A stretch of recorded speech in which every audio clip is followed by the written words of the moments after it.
صباح الخير، كي راكو؟ لاباس؟ غايه الحمد لله. ان شاء الله تكونوا بخير وعلى خير وبصحه مليحه ان شاء الله. كما راكو تشوفوا اليوم ما عندناش الشمس، بصح الحال بارد، الريح راها شويه تتكالما. الحمد لله. دوك الحاجه الاولى اللي غادي نبدا، شوفوا هادو كاع طارولي بالريح، عندكم كاع طاروا، الريح كانت قويه. دوك الحاجه الاولى اللي غادي نبدا بها الصباح الله هي نمشي نعجن، ندير الخبز تاعي نعجنها ونخليها تخمر في خاطرها. هذه اللي نبدا بها ونوجد فطور ان شاء الله. خليكم معايا وان شاء الله يعجبكم الفيديو تاعي اليوم. وهنايا بالنسبه للخبز انا بغيت ندير دوك خبزات هكا يكونوا دايرين، وغادي نديرهم في ما غاديش ندير مطلون، غادي نديرهم يعني نمشي في الطاجين في الكوشه. انا هنايا ديت كاس مدافي، غادي نديرو الخميره تاعنا نخلوها تخمر هي الاولى، ونديرو مغرف سكر هكا، مغرف سكر. انا غادي ندير غير واحد 500 غرام تاع فرينه، يعني ما غاديش ندير كميه كبيره. ومغرف خميره كما كتشوفوا هكا، هذه هي. نخلطوا هاد الخميره تاعنا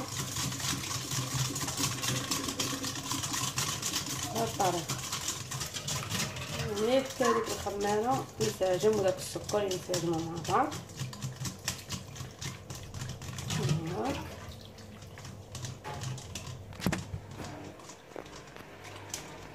ودروك نزيد عليها كاس تاع فرينه، نديرو كاس تاع فرينه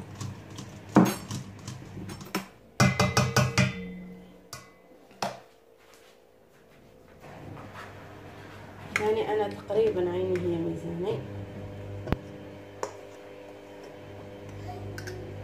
نديرو هكا كاس تاع فرينه، خلطو،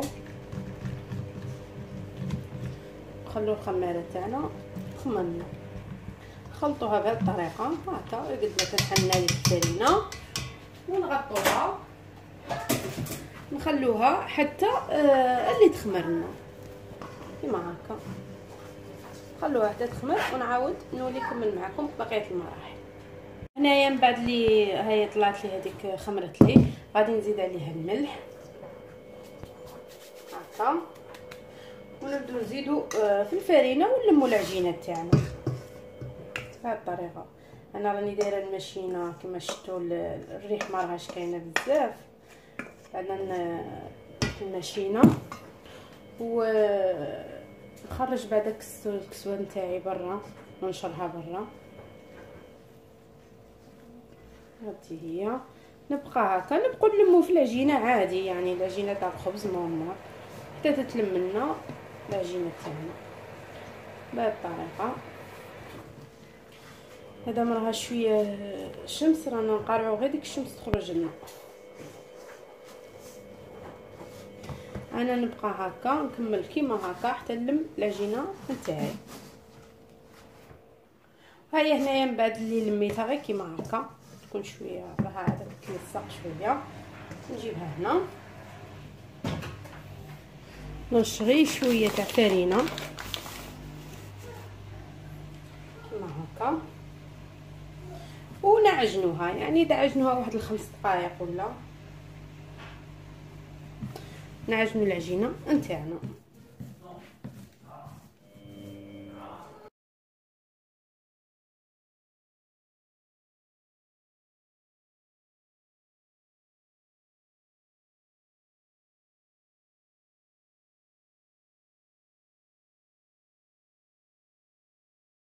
اللي عجنتها غادي نجيب هذا باش اللي عجنتها فيه، دهنتها بشويه زيت، وغادي ندير لها على الوجه نتاعها شويه زيت، يعني غير شويه ماشي بزاف هكا،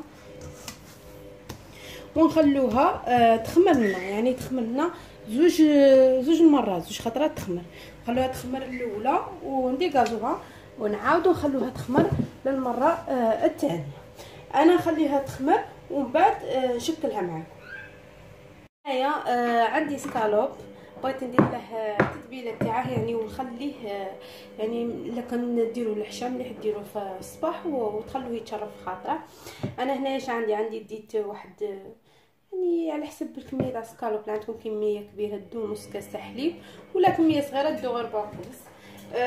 غادي نديرو ليه ملعقه نتاع صغيره نتاع خل.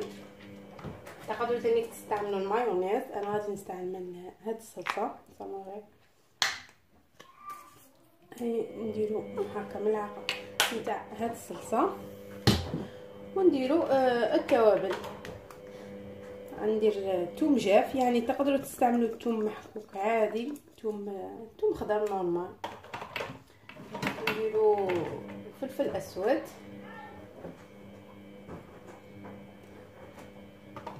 نديرو زنجبيل هكا، نديرو قزبر جاف،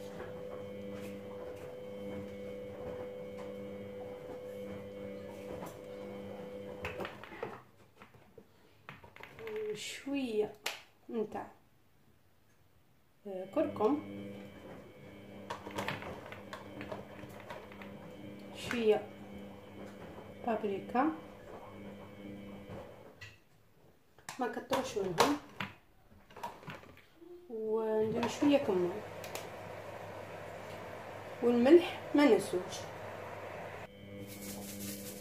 والملح بالطريقه. نخلطو كل شيء هكا مع بعض.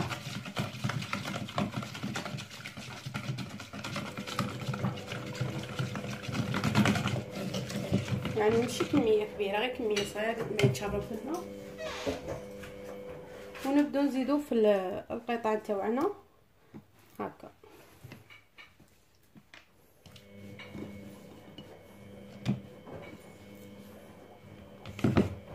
بهذه الطريقه.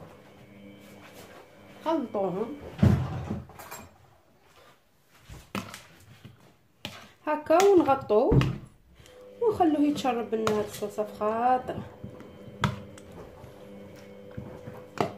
كيما هكا. دوك انا نغطيه نخليه يتشرب، ومن بعد كي نبغي نقليه نديرها معكم ان شاء الله. هيا الخبز تاعنا من بعد اللي خمرت كما كتشوفوا. انا خليتها تخمر زوج تاع المرات. هذه هي نحكم الخبز تاعنا العجينه، ونديرو كويرات، يعني شكلوها كويرات. غادي نرش شويه فرينه، واحد شويه تاع فرينه هكا،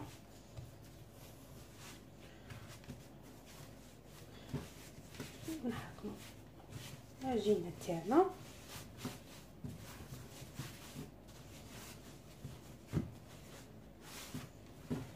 هكا بهذه الطريقه يعني، وتقسموهم. نجي خدني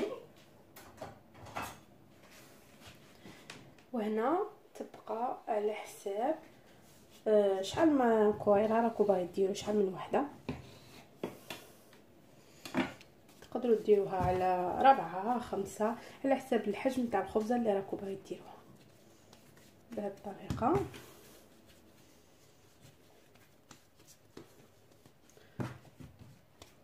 نديروها على شكل دائري، يعني نشوفوا الحبات اللي يكونوا كبار نزيدو نقصوا منهم هكا. ومن بعد هنا نديروهم في يعني في البلا اللي غادي تدخلوهم يطيبوا فيه.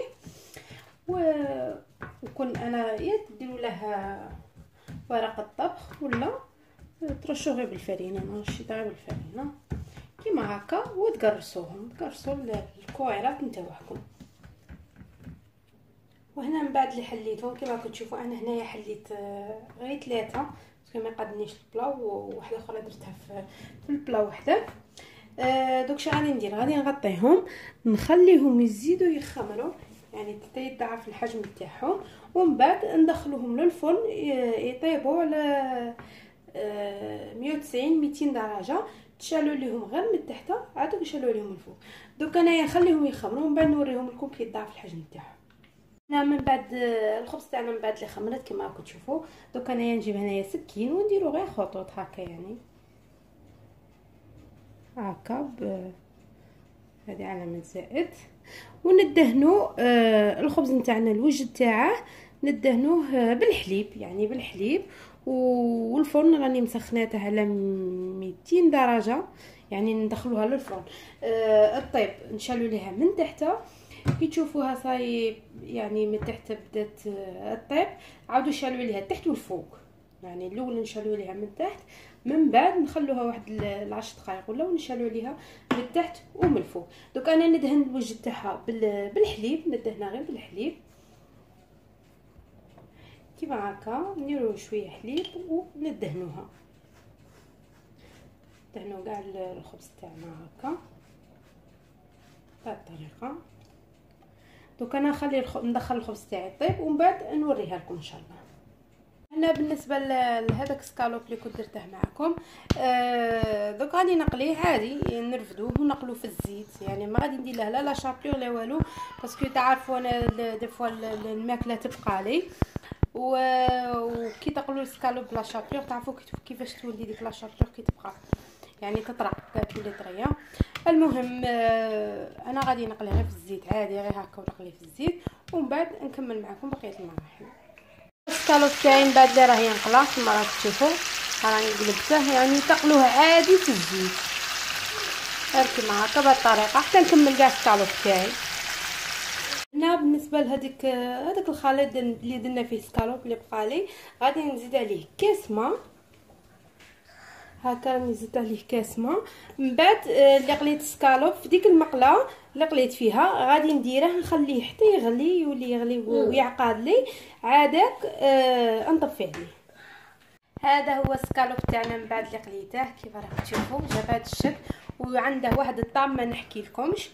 وهذه هي الصلصه اللي قلت لكم تخلوها حتى تعقد تتقال، تقدموها معاه، تبغوا ديروها من فوق ولا ديروها مع البطاطا. وانا هنايا درت معاهم يعني في فطوري درت فريت اومليت، وهنا فريت درت غير الفريت، وهنا الاومليت درتها عادي اومليت بالفرماج الداخل بهذا الشكل هكا. والخبز نتاعنا اللي ها هو كيفاش جا الشكل تاعه كما راكم تشوفوا، يجي شباب يجي طايب، يعني يجي منين. انا هنايا راهم 3 ومازال باقيت لي وحده راه عادك الطيب، هيا نقطع لكم منها باش تشوفوا كيفاش يجي راه عادك حامي، يعني يجي طري ويجي بنين. المهم هذا هو الفيديو تاعنا تاع نهار اليوم. الفيديو تاعنا يكمل اليوم هنايا، يعني الفيديو خفيف ماشي طويل. نقول لكم تلاقوا ان شاء الله في فيديو جاي، وان شاء الله ربي يرفد علينا هذا الوباء، ونقول لكم مع السلامه.